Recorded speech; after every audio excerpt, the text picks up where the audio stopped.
Bueno, buenos días. Eh, Como casi no nos vemos, entonces empezamos a conversar. Vamos a hablar, ¿ustedes alguna vez han celebrado un contrato de alguna cosa? ¿Uno ha celebrado el contrato de arrendamiento de la casa, el contrato de trabajo? Eh, bueno, se ha vendido un inmueble, un contrato de compraventa, un vehículo. Y ese es que un contrato es un acuerdo, la definición es que es un acuerdo legal que obliga a las partes que lo suscriben a ceder un bien determinado, a prestar un servicio o a actuar de alguna manera en específica. Entonces, de acuerdo con esas condiciones que están en ese contrato, que están establecidas allí, se tiene que cumplir ese contrato. Por ejemplo, pero el contrato, digamos lo que no conlleva algo moral, no está involucrado la parte moral en un contrato. Por ejemplo, un inquilino, una persona que tome en alquiler una casa, hace un contrato por 6 meses o por un año. Resulta que ponen una multa que si se va antes tiene que pagar X dinero. Entonces la persona le dice al dueño de la casa, yo voy a desocupar, no me gustó la casa o cualquier cosa, y yo le voy a pagar la multa. Seguramente el inquilino no le agradará pagar la multa. Y tal vez el dueño de la casa pues tampoco contaba con que les ocuparan y tampoco le va a gustar mucho, pero pues está aceptando que le está pagando la multa, la penalidad, ¿cierto? Ahí no hay involucrado un tema moral. Tal vez a las partes no les agrada mucho tener que pagar una multa, pero lo hacen y no hay ningún problema. Es la diferencia con el pacto. El pacto ya es una construcción muy antigua en la que las dos partes también prometen hacer o no hacer algo a través de ese pacto, pero debido a la naturaleza caída del ser humano, ese pacto pues no solamente va a incluir unas penalizaciones por romperlo, pero a diferencia del contrato, este sí considera inmoral romper el pacto. En el pacto sí se considera una traición a la confianza romper ese pacto. Así que no hay algo que uno pueda decir que es correcto dentro de esa relación de pacto como para decir que al romperlo no es algo inmoral. Incluso si dentro de ese pacto la persona que comete la infracción esté dispuesto a pagar las penalidades. Así esté dispuesto a pagarla, no deja de tener ese detalle de falta de moral. Entonces la diferencia entre el contrato y el pacto la ilustramos o el mejor ejemplo para ilustrar esto es el matrimonio. Algunas personas ven el matrimonio como un simple contrato, ¿sí? Un simple contrato que se firma entre dos partes y entonces ambas entran de manera voluntaria en ese contrato, pero si más adelante uno de los dos no le gustó, no le pareció detalles, entonces simplemente deciden salir de la relación. Y se vuelven y se casan, y vuelven y se dice esto, y vuelven y se casan, y lo pueden hacer muchas veces durante toda su vida, porque para ellos solamente es un contrato, ¿cierto? Entonces, puede que lo hagan de común acuerdo o no, al final negocian la salida de ese contrato con, bueno, usted se va a quedar con la casa, yo me quedo con la casa, o la vendemos, dividimos el dinero, el carro se queda usted con el carro, quién se queda con los hijos, cuánta plata me va a dar, y empiezan a hacer una serie de negociaciones de cómo van a pagar por incumplir ese pacto. Pero siguen normal su vida en adelante sin ningún problema, digamos, moral. De hecho, algunas parejas, muchas personas, antes de entrar al matrimonio, hacen acuerdos prenupciales o capitulaciones. Es decir, hay muchas personas que todavía no se han casado y ya están pensando en la separación, qué van a hacer ya que se separen. En esos documentos firman cómo se van a dividir los bienes, lo que hay, si lo que hay en este momento antes de casarse lo van a incluir dentro del matrimonio o no. Hay gente que tiene muchas cosas, dice, no, lo que tengo antes de casarme no está dentro de la sociedad, entonces el día que nos divorciemos, eso no entra ahí. Va a entrar lo que consigamos de aquí en adelante.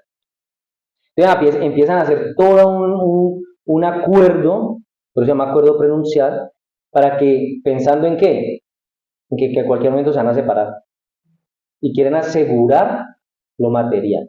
Entonces le van a dar siempre, cuando alguien se va a casar y tiene siempre ya en su mente el pensamiento de que eso no va a funcionar, eso no va a funcionar. Pero nosotros bíblicamente hablando, pensamos que el matrimonio no es un contrato, sino ¿qué? Un pacto. Un pacto que se hace entre dos personas y Dios. Por lo que las personas no deberíamos entrar a tomar el matrimonio a la ligera, con el pensamiento de que ¿será que sí funciona? ¿Será que sí no? ¿Será que pasará dentro de un año, 6 meses? Porque hay personas que duran meses, un mes, 2 meses, 6 meses, un año máximo. Y ahí entonces empieza a darse cuenta las personas que ese componente moral pesa en su relación. El matrimonio está destinado por Dios para ser para toda la vida. Romper ese pacto implica una separación violenta de lo que nosotros conocemos, como dice la Biblia, una sola carne, que fue creada por Dios en la institución del matrimonio. Y aunque podríamos hablar de que en algunos pasajes la Biblia puede permitir de cierta forma el divorcio, pues digamos que esa no es lo que Dios pretendía. Dios no pretendía eso. Por eso dice que, pero al principio de la creación, varón y hembra los creó, ¿cierto? Por eso dejará el hombre a su padre y a su madre, se unirá a su mujer y los dos serán una sola carne. Así que ya no serán ya más dos, sino uno, por lo tanto, lo que Dios juntó, que no lo separe el hombre. Entonces nosotros podemos pensar por un momento en un contrato que se hace entre dos personas, ese pacto que se hace entre dos personas para permanecer juntas para el resto de la vida, pero para permanecer juntas no en los momentos más chéveres, sino en los momentos más difíciles, más desafiantes, en lo que no le agrada. Porque es que vivir con alguien, más que por lo chévere que se pueda vivir, es más por se pone a prueba son las cosas difíciles de la vida, ¿cierto? El desorden o el temperamento, esas cosas ponen a prueba el amor supuesto que hay entre las dos personas. Por eso cuando las situaciones están difíciles en la pareja, es el momento de reflejar el amor perfecto de Dios a través de esa relación. Entonces, si ese pacto se rompe, pues queda expuesto que ahí no había un verdadero amor. Hubieron otras intenciones las que movieron a esas personas para que se casaran. Por eso la enseñanza de hoy no va a hablar simplemente de una enseñanza sobre el divorcio, que es lo que vamos a hablar, sino una declaración profunda sobre el compromiso, la fidelidad, el corazón de Dios para las relaciones de los seres humanos. Y por eso Jesús nos llama a ir más allá de la ley, más allá de la letra, y a que entendamos el propósito divino del matrimonio. Por eso el tema de hoy lo hemos llamado la fidelidad en el reino, una mirada al propósito divino del matrimonio. Fidelidad en el reino, una mirada al propósito divino del matrimonio. El pasaje que vamos a leer es Mateo capítulo 5, verso 31 y 32.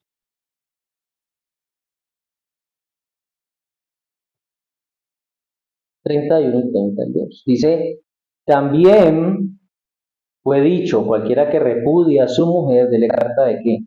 De divorcio. Pero yo os digo que el que repudia a su mujer, a no ser por causa de fornicación, hace que ella adultere, y el que se casa con la repudiada comete adulterio. Primer punto que vamos a estudiar es en el contexto de este pasaje, la interpretación de la ley mosaica. El pasaje inicia diciendo, también fue dicho, cualquiera que repudia a su mujer, dele carta de divorcio. Aquí está hablando ¿quién? Jesús. Aquí está hablando Jesús.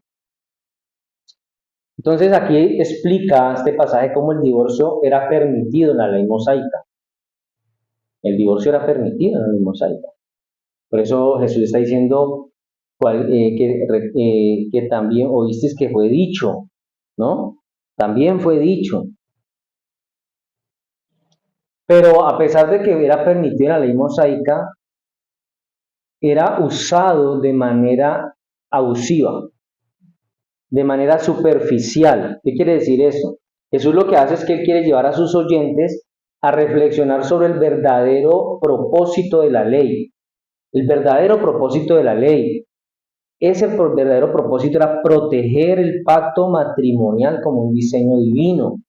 Pero para la época de Jesús, mucha gente interpretaba lo que se conoce como un permiso mosaico que está en Deuteronomio 24:1, que habla acerca de esa carta de divorcio.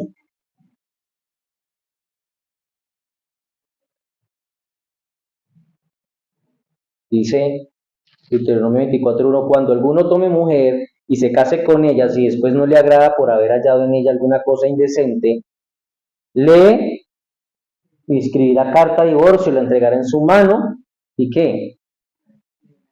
Y la expedirá de su casa. Ese era algo que conoce como un permiso mosaico. Entonces, cuando una persona se casaba, un hombre, y veía que en la mujer había algo que como que ya no le cuadraba, entonces él, adiós. Entonces, eso era usado de manera superficial y abusiva, por cualquier cosita, por cualquier cosa. Entonces, ese permiso mosaico para la época de Jesús, ellos pensaban que eso le otorgaba a los hombres prácticamente cualquier razón era motivo para divorciarse, cualquiera, la cosa más mínima. Por eso algunos rabinos enseñaban que esto permitía que un hombre se divorciara de su esposa si ella quemaba el desayuno. Nada más con quemar el desayuno ya eso era un motivo para divorciarse de ella. Spurgeon, hablando acerca de esto, dice: Moisés insistió en una carta de divorcio para que las pasiones de ira puedan tener tiempo para calmarse y que la separación, si era necesaria, podría realizarse con deliberación y formalidad legal. El requerimiento de una escritura, de una carta, era hasta cierto punto un control sobre un mal hábito que estaba tan arraigado en la gente que rechazarlo por completo había sido inútil y solo habría causado otro crimen. Es decir, lo que entiende Spurgeon acerca de Deuteronomio 24 es que al final la carta de divorcio, aunque no era lo ideal, no era lo que Dios quería, era un mal necesario, porque de no hacerlo podría generar daños peores, problemas peores al final. Sin embargo, en los tiempos de Jesús, ese permiso de Deuteronomio 24:1 ya se había vuelto un instrumento de crueldad hacia las esposas. Los escribas se habían ocupado tan exclusivamente y tan detalladamente en otorgar la carta de divorcio de una manera legal, que ellos no hacían nada, ellos no hacían ningún esfuerzo para restringir lo que se podía decir era un capricho injusto de los esposos. Es decir, si llegaba un hombre a donde uno escribe y le decían: necesito una carta de divorcio porque mi esposa está dejando quemar el desayuno todos los días. El escribano le decía: venga, no, ¿y por qué no habla con ella? ¿Por qué no hace que ella mire a ver, que mire un tutorial en YouTube, a ver cómo se hace mejor el desayuno? Pero no se separe de ella. No, ellos no hacían eso. Ah, sí, espera un momentico. Venga, llévese. Ellos no daban un consejo, no decían: venga, ¿por qué está tomando esa decisión? Hablemos con ella. No había un proceso. Ellos iban entregando cartas de divorcio a diestra y siniestra porque era lo que ellos entendían que así tenía que ser. Entonces lo que hacían era abrir una puerta más ancha de licencia para que los hombres pudieran hacer eso, y como era legal, porque lo estaba dando un escriba, era legal, no había ningún problema. Entonces en ese tiempo, en la época de Jesús, se debatieron las razones permisibles del divorcio, razones permisibles. Y habían unas escuelas de unos rabinos que hablaban acerca de eso. Por ejemplo, la escuela de Agba, decía que bastaba que el esposo viera a la mujer, a una mujer más bonita que la que tenía, para tener razones para divorciarse. Ese rabino vivió uno antes de Cristo, pero él decía, si usted tiene una esposa y ve a una mujer más bonita que ella, sepárese y vaya a casarse con la que es más bonita. ¿Sí? Como hacemos ahora con los celulares, con los computadores, ¿no? Que apenas sale uno mejor, lo queremos cambiar por el otro. Y hacen lo mismo, pero el otro de pronto tiene algo diferente y ya por eso lo queremos cambiar. La otra escuela era la escuela de Hillel. Hillel era conocido, llamado como el sabio o el viejo, y vivió entre el 70 antes de Cristo y el 10 después de Cristo. Y él había fundado una escuela que era muy liberal en cuanto a lo que tiene que ver con la interpretación de la escritura o la ley. Y él enseñaba que cualquier cosa que el marido descubriera en su esposa y que no le pareciera, por ejemplo, es que se dio cuenta que ya cuando se fue a vivir con ella no sabía cocinar. Ese era un motivo para divorciarse de ella, porque dio cuenta que ella no sabía cocinar. O porque de repente después de estar casados un tiempo, él empezó a ver que la esposa se empezó como ¿cómo podemos decir? Como a envejecer, como a su cuerpo, tener cambios físicos. Y si esos cambios físicos a él no les gustaban, no le parecían, era un motivo para divorciarse de ella. O cuando él veía que ella era de pronto malita para hacer el oficio en la casa, ¿no? Todavía pasa, pero digamos que en ese momento, si él veía que ella no barría bien, que como que no lavaba bien la ropa, como que la casa todavía estaba desorganizada, ya era un motivo de una para divorciarse de ella. Ese era uno de los motivos que daba Hillel. Y estaba la escuela de Shammai. Shammai vivió en el 50 antes de Cristo hasta el 30 después de Cristo. Él estuvo involucrado en la edición del Mishnah. Y él, contrario a lo que decía Hillel, él sí se apegó un poco más a las enseñanzas de Jesús referentes al divorcio. Y él decía que tal vez una pareja se podía divorciar únicamente por causa de fornicación, de adulterio, de problemas sexuales que estuvieran eh, confirmados. No porque dejara quemar el arroz o porque no hiciera bien el oficio, no, esas no eran razones para él. Entonces hoy en día, por ejemplo, pareciera que no, pero muchas personas hoy tienen problemas por eso, ¿cierto?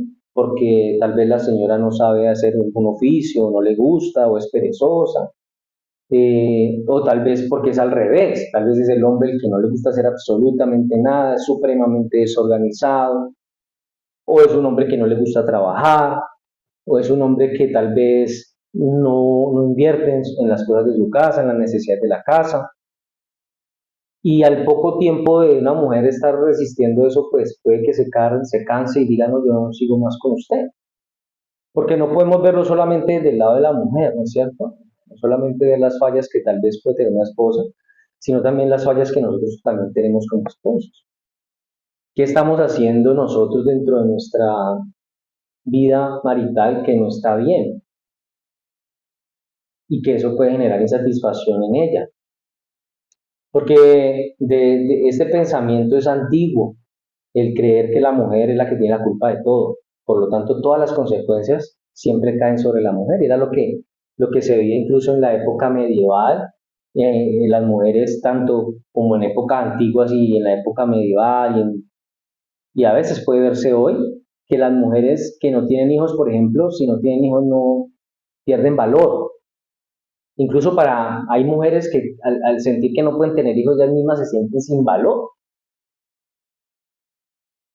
Y ya ha pasado la cara de la moneda a un estilo de vida donde la mujer ya se quiere ser autosuficiente, no necesita del hombre, ella dice que es capaz de hacer todo, ¿cierto? Pero ya eso es un extremo que también está mal. Entonces, no tenemos que caer en el error de que cualquier situación se dé para divorciarse. Incluso pueden ser situaciones graves, pero debe de haber un acuerdo, pero a veces esos acuerdos o esos problemas son tan irreconciliables que al final hay que dar el divorcio, hay que pasar por eso, y yo creo que después de pasar por eso la persona ya tiene que entrar en un tiempo de restauración, si al final eso se tenía que dar, y buscar que más adelante ya no se vuelva a dar, eso ya no puede volver a pasar. Segundo, el estándar de justicia del reino de Dios. Nosotros entendemos que Dios tiene un estándar de justicia diferente al de nosotros. Nosotros creemos que muchas cosas son buenas, pero para Dios no son buenas. Es decir, nosotros pensamos que somos buenas personas, pero para Dios nosotros no somos buenos. Una persona dice, pero Julano es muy bueno, él se preocupa por todo el mundo, la gente lo quiere, hace obras de beneficencia, ayuda al que él puede ayudar, esa persona es honesta, mejor dicho, no le faltan sino las alitas. Es muy bueno a los ojos de las personas, pero ahorita que a los ojos de Dios, ¿no? A los ojos de Dios sigue siendo malo. Entonces el estándar de justicia del reino de Dios es muy diferente al estándar de justicia de nosotros. El pasaje en el verso 32 dice, pero yo os digo que el que repudia a su mujer, está diciendo en esa parte del pasaje, lo que quiere Jesús aquí decir es que la cuestión del divorcio se basaba en una interpretación que parecía estricta, porque hay que ser demasiado estricto para decir que yo me divorcio porque dejan quemar el desayuno, pero al mismo tiempo es una interpretación muy mala, muy floja de lo que la palabra de Dios enseña, y sobre todo lo que en el tiempo de Jesús él, él hablaba de la palabra indecente, porque en Deuteronomio 24 dice que si algún hombre tomara mujer y casara con ella y encontraba algo que fuera indecente en ella, ¿cierto? Entonces la interpretación de esa palabra indecente era una interpretación muy mala, muy floja. ¿Por qué? Porque esos hombres que querían hacer el divorcio fácil buscaban entonces cualquier excusa para divorciarse de su esposa. Algo que realmente no ameritaba divorciarse. Acuérdese que en la cultura judía, una mujer que quedaba en esa condición quedaba expuesta al vituperio público. Toda la gente iba a hablar mal de ella. Es decir, el buen nombre y la dignidad de esa mujer quedaban totalmente por el suelo. Entonces a estos hombres no les importaba nada, ellos querían hacer el divorcio fácil, tenían una interpretación floja de la ley, tenían una interpretación floja de lo que quería decir esa palabra indecente en Deuteronomio. Entonces lo que Jesús les quiere dejar a ellos en claro es que la idea de indecente no se refería a que dejara quemar el arroz o a que de pronto no hiciera bien el oficio, o porque de pronto le gustara dormir. No, la palabra indecente tenía que ver con inmoralidad sexual. No algo que la esposa, un error que cometía y que por eso desagradaba al esposo. Por eso Jesús aquí no solamente corrige esa mala interpretación, sino que él establece un estándar mucho más alto. La enseñanza de Jesús aquí nos llama a nosotros a valorar profundamente el matrimonio. Porque al valorar profundamente el matrimonio, nosotros vamos a reflejar como creyentes el compromiso eterno entre Cristo y la iglesia. Porque Cristo, la iglesia es la esposa de Cristo y la iglesia somos ¿quiénes? Los creyentes. Que de eso estuvimos hablando todo el mes pasado acerca de la iglesia. Entonces la tendencia del ser humano a dejarse persuadir, a dejarse convencer por los caminos del mundo, en lugar de permanecer persuadido de lo que el camino del Señor enseña, es un principio muy marcado en la Escritura. El ser humano siempre se ha dejado eh, convencer por lo que dice el sistema, por lo que dice la sociedad. Por eso cuando una pareja, un hombre es casado y en su círculo, por ejemplo, del trabajo, ¿qué dicen los compañeros de trabajo? No, hermano, es que su esposa a usted no le da permiso, es que su mujer no le da permiso, es que usted lo tienen dominado, es que a usted lo manipula su esposa, que la que manda en su casa es la mujer. Camine, vamos y nos tomamos algo. Entonces, por eso que dicen hoy que se deja dar pedal, ¿no? Entonces dice, sí, Oye, el hombre, no, no, vámonos, vámonos. Pero él sabe que cuando llegue a la casa, ¿cierto? Entonces el hombre se deja persuadir mucho más fácil por los caminos del mundo que por los caminos y los principios divinos. Y por ejemplo, en 1 Samuel capítulo 8 hay un ejemplo de esto. Durante todo ese tiempo, Israel tuvo, tuvo el privilegio de ser gobernado por el único rey perfecto y justo que existe, que es Dios mismo. Hasta ese momento, Israel no tenía un rey humano, el rey era Dios. Dios era el que determinaba los destinos eh, del pueblo, era una teocracia. Sin embargo, el pueblo de Israel, comparándose con las naciones de alrededor, queriendo ser igual como los países de alrededor, empezó a alimentarse para sí mismo dudas e insatisfacciones que hacían que ellos quisieran tener un rey. Ellos querían tener un rey como las demás naciones. A ellos no les bastaba tener a Dios como su rey. Ellos querían tener un rey. Por eso los seres humanos hoy preferimos tener un Dios acá afuera que tener a Dios como nuestro Dios. Y por eso a veces preferimos hacer lo que la sociedad hace. Vivir como vive la sociedad, hablar como vive la sociedad, opinar como opina la sociedad, antes de caminar, hablar y opinar como lo dice Dios. Al final, el deseo de ser como los demás llevó entonces al pueblo de Israel a exigirle a Dios un rey. Ese no era el propósito de Dios para ellos en ese momento. Pero ellos terminaron rechazando el plan de Dios para ellos, aunque ese plan era mejor para ellos. Y lo que nos pasa a nosotros. Dios tiene un plan para nosotros, pero preferimos tomar decisiones en la idea del mundo y luego estamos llorando por esas malas decisiones porque no quisimos esperar, porque no quisimos dejar que Dios gobernara nuestras vidas. Eso pasa cuando tomamos decisiones de casarnos de forma apresurada, cuando Dios tal vez no ha sido el que nos ha dirigido en ese sentido.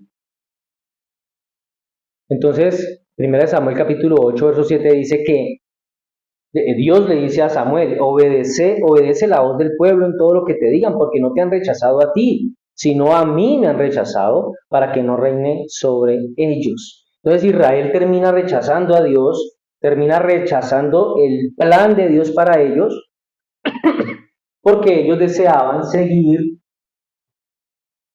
mmm, la forma de vida de la gente que vivía alrededor de ellos, en lugar de seguir a Dios. Cuando usted toma decisiones en su propia inteligencia y en sus propias capacidades, usted no está siguiendo a Dios, está siguiendo su propio corazón. Cuando usted sigue los consejos de ese amigo en el trabajo, que por lo general no le va a dar el consejo que usted necesita, usted está siguiendo el consejo del mundo y no el consejo de Dios.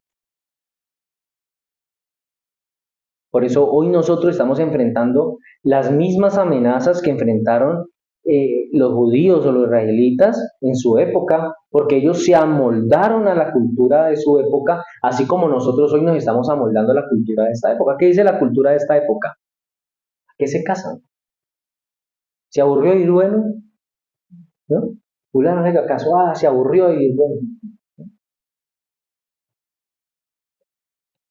Eso es lo que dice el sistema. Entonces, como nosotros nos amoldamos fácilmente a eso, por eso es que el matrimonio se ha tomado a la ligera. El matrimonio está infravalorado, la gente no se quiere casar, pero no se quiere casar no porque el matrimonio sea malo, sino porque la sociedad ha hecho creer que el matrimonio no es bueno, porque estamos viviendo una sociedad que quiere experimentar una supuesta libertad. Pero la libertad que estas personas están viviendo no es libertad, es libertinaje. La libertad es lo que Dios me da a mí para yo hacer lo que Él dice que yo tengo que hacer. Pero cuando yo hago lo que yo quiero hacer, eso es libertinaje. Por eso las personas hoy cada vez más están acudiendo al divorcio, porque cada vez más, tanto cristianos como no cristianos, están amoldados al sistema de este mundo, y cuando nosotros nos amoldamos al sistema de este mundo, la infidelidad a Dios se generaliza y se vuelve el pan de cada día. Por eso la importancia de la ley de Dios reside en que usted y yo estemos ligados a Dios, no a las cosas de este mundo, no a la opinión, no a la tendencia de este mundo. Debemos orar para que nuestra moral sea moldeada por la palabra, sea moldeada por Dios, sea moldeada por los principios del reino y no por nosotros mismos o por la sociedad en la que nosotros estamos viviendo. En esos días estaban escuchando las noticias que decía que, por ejemplo, en Colombia la tasa de natalidad ha bajado muchísimo, es decir, la gente ya no quiere tener hijos. Y en un porcentaje muy alto, por ejemplo, aquí en Cali había bajado mucho el nacimiento de niños, porque la gente no quiere tener niños, quieren tener perros, o no tener nada. ¿Por qué hay un pensamiento que se está volviendo colectivo donde dicen, no, es que criar un niño ahora es muy difícil, sale muy costoso? Sí, difícil y costoso, pero es un mandamiento de Dios, ¿no? Dios dijo, multiplíquense. Pero la gente no quiere tener hijos, y menos dentro de una relación de pareja, porque tal vez eso también los va a amarrar, ¿no? Porque como les dije al principio, las personas antes de casarse ya están pensando en separarse. Entonces los seres humanos están siendo moldeados por el pensamiento y la tendencia del mundo y no por la palabra de Dios. Entonces, a diferencia de Dios, sí es un Dios que guarda pactos. Dios guarda pactos, Dios cumple los pactos. Los cristianos debemos ser personas que guarden pactos. Debemos honrar nuestra palabra, debemos cumplir nuestras promesas, incluso aun cuando no haya un documento firmado, oficial y establecido, nosotros debemos de guardar, de cumplir nuestra palabra. Y cada promesa que haga un cristiano debe ser considerada un pacto. Porque el mandamiento es simple, que nuestro sí sea sí y que nuestro no sea no. Eso está en Mateo 5:37. Entonces nosotros tenemos que vivir nuestra vida para decirnos que yo me comprometí en eso y yo lo tengo que cumplir. Porque por eso, como cristianos, estamos dejando muy mal parado el Evangelio en muchas partes, con muchas personas, porque no estamos cumpliendo. Tercero, el impacto del pecado en las relaciones humanas. El impacto del pecado en las relaciones humanas. El pasaje de Mateo 5, que es el texto base de hoy, en el verso 32,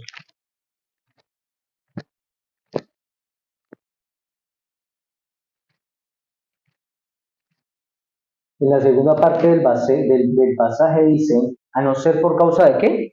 De fornicación. A no ser por causa de fornicación. Entonces aquí Jesús aborda cómo el divorcio pues puede llevar a consecuencias espirituales graves. Es que cuando una persona se divorcia, el impacto en la vida de la persona no es para la persona no es lo espiritual, eso ni se acuerdan de eso. El impacto es, pues pucha, me va a quedar con la mitad de lo que yo tengo, ¿cierto? Se me va a quedar con la casa, se me va a quedar con el carro. No. Entonces muchas personas lo que hacen es que compran las cosas y las tienen a nombre de otro. El día que se divorcian, esa casa estaba a nombre de otro, el carro estaba a nombre de otro, y la señora quedó mirando para, ¿cierto? Porque muchas veces la intención en algunas mujeres es lo económico. O sea, ya no se casan para vivir en un matrimonio, no para después divorciarse y quedarse con la mitad de la fortuna, ¿no? Eso pasa. Pero las consecuencias más que materiales son espirituales y son graves. Jesús nos está mostrando que el pecado rompe no solamente ese lazo humano que hay entre las dos personas, ese pacto humano que hay entre las personas, sino que también rompe la comunión con Dios, porque el pacto se hace entre la pareja y Dios. Nosotros no podemos romper, nosotros si tuviéramos Claro, en el momento que hacemos esas cosas, que estamos rompiendo nuestra comunión con Dios de una manera violenta, ya las personas no lo harían. Y entonces esa palabra fornicación de la que está hablando aquí el pasaje, se traduce en una palabra griega que es porneia, que significa eso, fornicación, pero en un contexto más amplio significa todo acto de inmoralidad sexual, todo acto de inmoralidad sexual, el adulterio, la fornicación, la pornografía, todo lo que sea inmoralidad sexual está incluido en esta palabra. Entonces, puede incluso incluir la falta de castidad premarital. Por ejemplo, para algunas personas, eso ya no se ve, digamos que eso es difícil verlo hoy en día, pero cuando una pareja se casa y él está esperando que ella sea virgen, y él está convencido que ella es virgen, y resulta que se da cuenta que no. Esa es una falta de castidad premarital, un engaño, ¿cierto? Porque para algunas personas es importante, y bueno, y así tiene que ser, llegar virgen al matrimonio.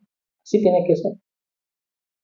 Solamente que como estamos ajustados y amoldados al sistema del mundo, pues una mujer dice que es virgen o un hombre dice que es virgen y todo el mundo se le ríe y le burla. ¿Cómo así que usted todavía la edad que usted tiene? ¿Cómo se le ocurre? No, es que usted primero tiene que experimentar, tiene que conocer. Y eso le hace mucho daño a las personas. Experimentar y conocer antes del matrimonio.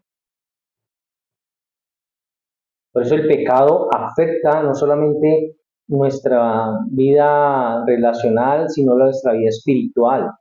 Y aparte de toda la vida espiritual, el pecado afectó el cosmos, lo que se conoce como mundo, todo lo que se conoce como naturaleza, fue arruinado por los efectos del pecado en el jardín del Edén. Nuestra rebelión rompió nuestra relación con Dios y con quienes nos rodeaban, nos rodean. Ese es el fruto de la caída.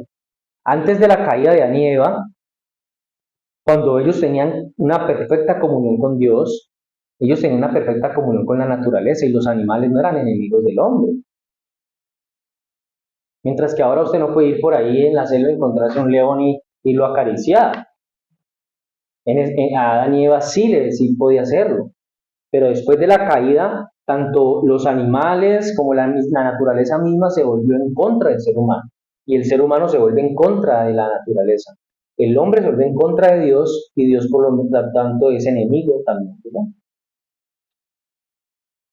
Nuestra rebelión rompió esa relación con Dios y con el cosmos, porque entonces el pecado no es algo que usted y yo simplemente tenemos como una elección, no es una simple elección que hacemos, es algo que también viene heredado en la naturaleza humana desde los primeros padres, es decir, desde Adán y Eva, y por eso la Biblia dice que por cuanto todos pecaron y fueron destituidos de la gloria de Dios, en Romanos 3:23. Todos pecamos, todos hemos pecado y todos hemos sido destituidos de la gloria de Dios. Pero fuimos destituidos de la gloria de Dios por nuestra propia elección. No porque Dios nos haya mandado a pecar. Fue nuestra propia elección y la elección de Adán y Eva. Entonces la enseñanza de Jesús aquí en Mateo 5, acerca del matrimonio y el divorcio, se puede explicar con más detalle también en Mateo más adelante, en el capítulo 19, pero hoy estamos aquí porque en este pasaje es como que Jesús lo que quiere hacer, el objetivo de Jesús en este pasaje, en el capítulo 5, es volver a la intención de la ley.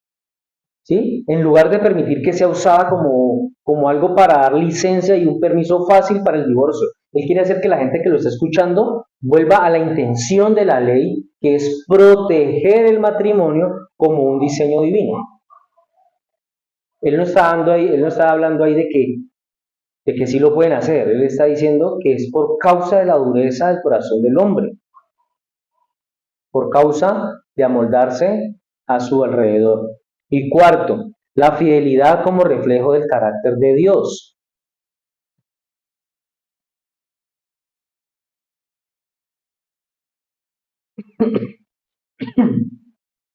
La fidelidad como reflejo del carácter de Dios. Dice, hace que ella adultere, y el que se casa con la repudiada comete adulterio. Entonces un divorcio que si se hace hoy en día, por las mismas razones que se hacían en la época de Jesús, porque deja comer el desayuno, o porque cuando llega él cansado del trabajo ya no tiene la comida, sino que está viendo la novela o está hablando con las vecinas. ¿Sí? Porque si usted llega a la casa, detrás le trabaja y la esposa está en la casa, usted espera que haya algo hecho. Pero no, ella está conversando con la vecina. Ella está por afuera y la casa está patada arriba, o está viendo la novela, o se está listando y está poniendo bonita, bonita para irse. Las personas se divorcian de cosas sencillas y lo que están haciendo es que ese sea un divorcio ilegítimo delante de Dios. Porque si esa persona se vuelve a casar, Dios tiene esa relación como bígama porque no está reconociendo el divorcio. Para él esas personas están casadas todavía. Tal vez ese nuevo matrimonio sea reconocido por el Estado, pero no va a ser reconocido.